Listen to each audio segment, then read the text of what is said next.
My name is Captain Ricardo Almeida, and I have been a pilot for over 20 years. During this time, I've encountered many unexpected situations, but nothing compares to what I experienced on a nighttime flight to New York. We were cruising at 30,000 feet when something happened that I can never forget. What I saw that night defies all logic, and to this day, I wonder if it really happened. That night, the weather was perfect for flying. My crew and I were in sync, and the passengers soon fell asleep after takeoff. Everything indicated it would be a smooth journey, but as soon as we crossed the coastline, I began to sense something strange in the air, like an invisible presence that only I could feel. On the radar, everything seemed normal until an unidentified object appeared, moving toward us at an incredible speed. There was no communication about nearby air traffic, and I couldn't understand what was happening. "Are you seeing this?" I asked my co-pilot Carlos. He looked at me with wide eyes and confirmed something was watching us. We tried to contact air traffic control, but the communication started to fail. Static filled our headsets, followed by a distant and almost inaudible voice, "Descend, now." It was a female voice, cold, and it didn't sound human. The strangest part was that it came directly from our communication system, but not from any known frequency. My heart started racing. I looked at Carlos, expecting a response, but he was as shocked as I was. The feeling that something terrible was about to happen was overwhelming. Something beyond our understanding, beyond the physical world. But I couldn't just descend the plane without knowing what was happening. Then we saw her. Outside, beside the right wing of the airplane, floated the figure of a woman. Her white dress fluttered gently, but she remained motionless, staring at us with eyes that glowed a greenish hue. How was this possible? We were 30,000 feet in the air, yet there she was, floating in the void beside us, defying all logic. The plane began to shake, and turbulence alarms blared loudly. The figure didn't move, only watched us. I tried to take control, but something was wrong. The instrument started to fail, and the radio continued with that voice. "Descend, now." It was no longer a choice. Something or someone was in control. Turbulence intensified suddenly, violently shaking the plane, as if invisible hands were tossing us from side to side. The sound of creaking metal, combined with the increasing hum of the engines, created a scene of imminent chaos. The passengers, who had been sleeping peacefully, began to wake up, scared, trying to understand what was happening. Nervous murmurs filled the cabin as the warning lights on the panel flickered incessantly. The uncertainty grew with each passing second. Carlos, the co-pilot, desperately tried to stabilize the controls, but his hands were shaking so much that he could barely hold the yoke. "Captain, what do we do?" he asked, his voice choked with fear and uncertainty. That silence that followed was more terrifying than any answer I could give. I didn't know what to do. There was no manual for this kind of situation. I took a deep breath, trying to stay calm. I needed to think quickly. The plane seemed on the verge of losing complete control, oscillating dangerously, and any wrong decision could be catastrophic. Outside, through the cockpit window, the mysterious figure continued to watch us with empty, cold eyes. She didn't seem affected by the speed or the violence of the turbulence. The sight filled me with indescribable fear.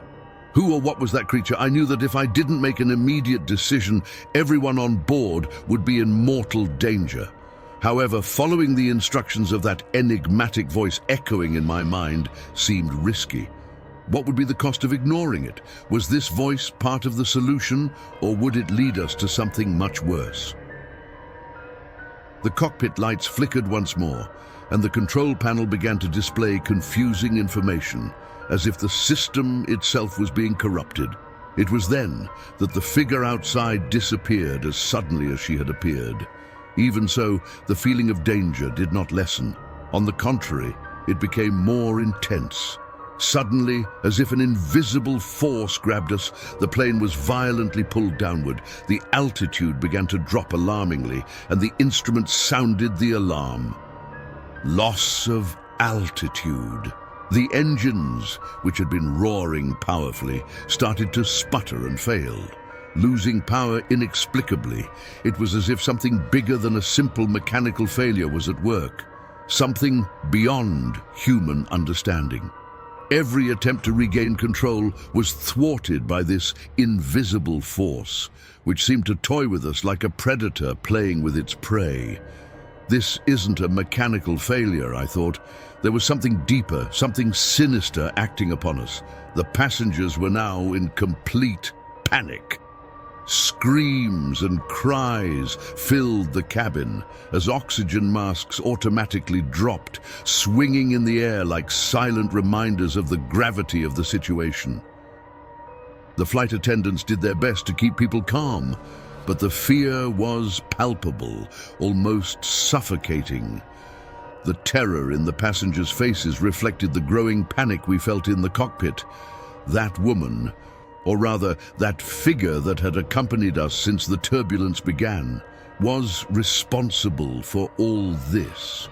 Who or what was she? My mind was swirling with questions, but I knew there was no time for answers. The plane continued to fall, and soon we would be in an irreversible situation. As I struggled against the controls and the invisible force that dominated us, I was confronted with an inescapable truth. We were at the mercy of something beyond physics or science, something that defied everything I knew. I needed to find a solution quickly before we became another inexplicable tragedy in the next morning's news. But each second brought more questions than answers, and time was undoubtedly running out. You should be here. The words reverberated in my mind like a direct command to my being. A cold shiver ran down my spine, making my fingers clamp tightly around the plane's controls. She wasn't addressing the passengers or the crew. The message was meant exclusively for me. The voice didn't just echo in the environment. It was as if it was inside my head, imposing its presence, ordering me to obey. The plane's lights flickered once again, casting dancing shadows throughout the cabin. For a brief moment, everything was plunged into darkness, as if time itself had stopped. When the lights finally returned, my eyes turned to the window, and there she was again. The female figure, who had previously seemed distant and nebulous, was now closer, almost pressed against the cabin window. Her proximity allowed me to see her face more clearly, and what I saw filled me with indescribable terror. Her face, pale and serene, showed no discernible expression. However, her eyes were an abyss of sadness, as if they held the pain of 1,000 lives. She wasn't just a supernatural entity. There was something more to her, something that connected her directly to that flight in a way I couldn't understand. Her presence seemed intertwined with the fate of everyone on board. A mysterious force emanated from her, something that couldn't be explained by logic or science, but was undeniably real. Descend before it's too late, she repeated, her voice sounding more urgent, almost pleading. The command was clear, and the feeling of imminent danger began to take hold of me. I knew I couldn't continue ignoring that warning. Something deep inside told me that if I didn't obey, the outcome would be catastrophic. There was no more time for doubts or hesitations. It was as if my mind was torn between the rational and the supernatural. But in that moment, the supernatural seemed to hold more weight. With a knot in my stomach and a feeling of helplessness, I made the decision I feared. I swallowed hard and gave the order to my co-pilot. "Lower the altitude, Carlos," I said, trying to keep my voice steady, although my heart was pounding in my chest. He looked at me uncertainly, but complied without question. As the plane began to descend, something strange started to happen. The figure outside, which had previously seemed so solid and menacing, began to dissolve, as if being consumed by the very air. She didn't disappear all at once, but gradually, her nebulous form fading into nothingness, like smoke being carried away by the wind. Her sad eyes were the last thing to vanish, and that sadness stayed with me, like an indelible mark. As we descended, everything started to return to normal, almost miraculously. The radar, which had been out of control, began to function correctly again. The engines, which had seemed on the verge of collapse, stabilized, and the irregular hum gave way to a steady, constant roar. The warning lights on the panel turned off one by one, indicating that the situation was under control. Inside the cabin, the panic that had taken hold of the passengers began to subside. The oxygen masks swung, but no one was screaming anymore. The flight attendants, who had been trying to calm the passengers, were now walking the aisles, ensuring everyone was safe. The tension that had permeated the environment started to dissipate, but something still deeply troubled me. Control had been restored, but the feeling that something beyond our understanding had happened didn't leave me at peace. What exactly was that figure? Why had she chosen us? And more importantly, why did I feel that this wouldn't be the last time I saw her? These questions echoed in my mind as I looked out the window at the sky, which now seemed calm, but somehow more menacing than ever.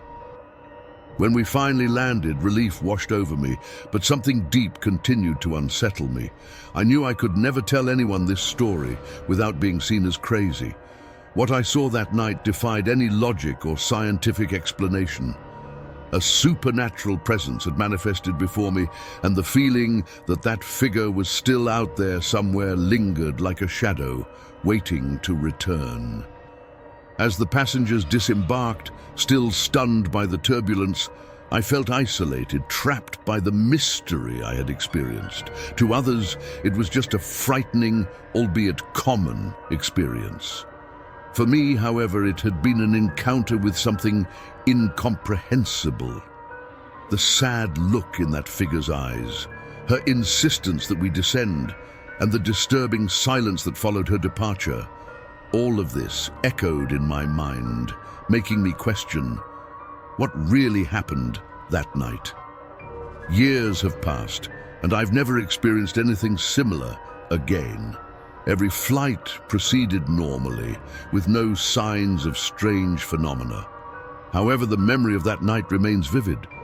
Every time I board a plane, I can't help but feel the urge to look out the window, searching for any sign, any trace of that presence.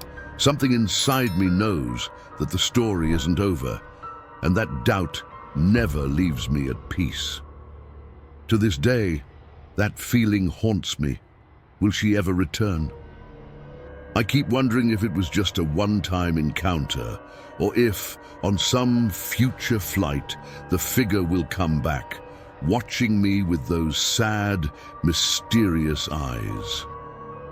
I know the answer is out there, waiting for the right moment to reveal itself.